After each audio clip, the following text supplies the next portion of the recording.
Oke, langsung saya mulai. Perkembangbiakan vegetatif. Perkembangbiakan vegetatif adalah cara perkembangbiakan makhluk hidup yang terjadi tanpa pertemuan sel jantan dan sel betina. Jenis perkembangbiakan vegetatif itu ada dua. Yang pertama alami, yang kedua buatan. Nah, perkembangbiakan vegetatif kita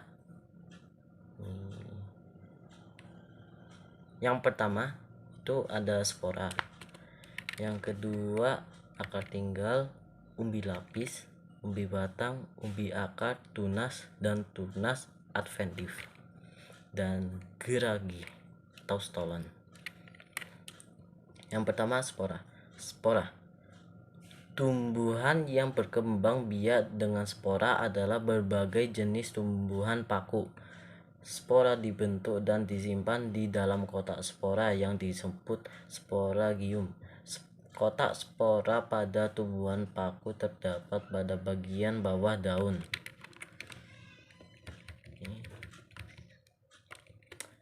Kedua, akar tinggal.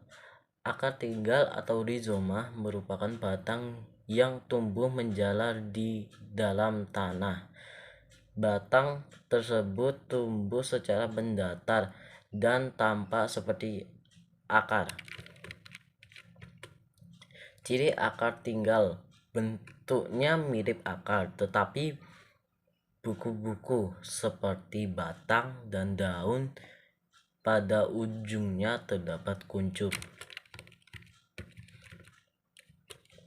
Yang ketiga, umbi lapis.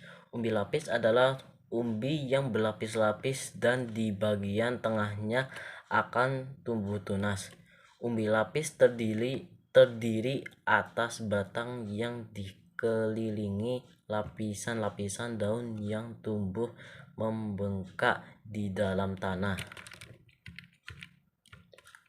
Contohnya bawang merah, bawang bombay, bawang putih, bunga bakung, dan bunga tulip. Keempat, umbi batang. Umbi batang adalah modifikasi batang yang membentuk ubi dengan ujung membesar terletak di dalam tanah. Tumbuhan yang berkembang biak dengan umbi batang yaitu kentang dan umbi jalar. Yang kelima, umbi akar. Umbi akar adalah akar yang membentuk cadangan makanan dan bentuk menggembung di dalam tanah. Tumbuhan yang berkembang biak dengan umbi akar yaitu wortel dan lobak. Yang keenam, tunas. Tunas yaitu bagian tanaman baru yang tumbuh di sekitar induk. Tumbuhan dikatakan berkembang biak dengan tunas apabila dari tumbuhan induk tumbuh menjadi tumbuhan baru. Tumbuhan yang berkembang biak dengan tunas yaitu bambu, pisang, dan jambu.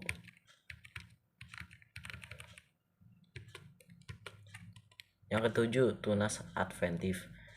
Tunas adventif adalah tunas yang tumbuh bukan dari ujung batang tetapi muncul dari tepian daun.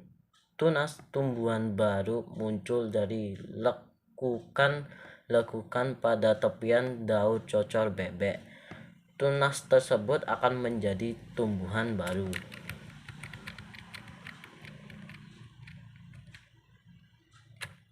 Yang terakhir, geragi atau stolon. Geragi atau stolon adalah batang yang tumbuh menjalar di atas atau di bawah permukaan tanah. Tunas pada ruas-ruas batang dapat tumbuh menjadi tumbuhan baru. Ujung geragi yang menyentuh tanah akan membelok ke atas.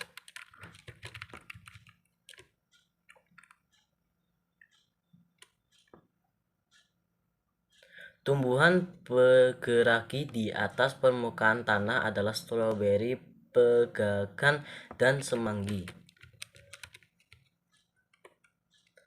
tumbuhan bergigi di bawah permukaan tanah adalah rumput tegi.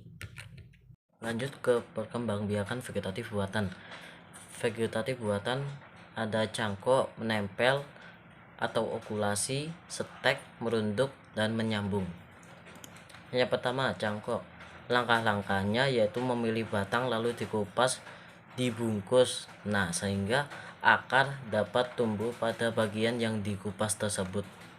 Menempel, langkah-langkahnya yaitu kulit batang tumbuhan induk di sayap membentuk sepergi dahulu.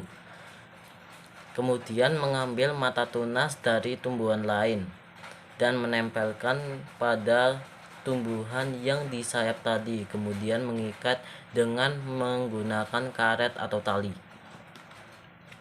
Merunduk, langkah-langkahnya yaitu membengkokkan sebagian batang atau ranting yang ditundukkan ke dalam tanah dan dibenamkan ke dalam tanah.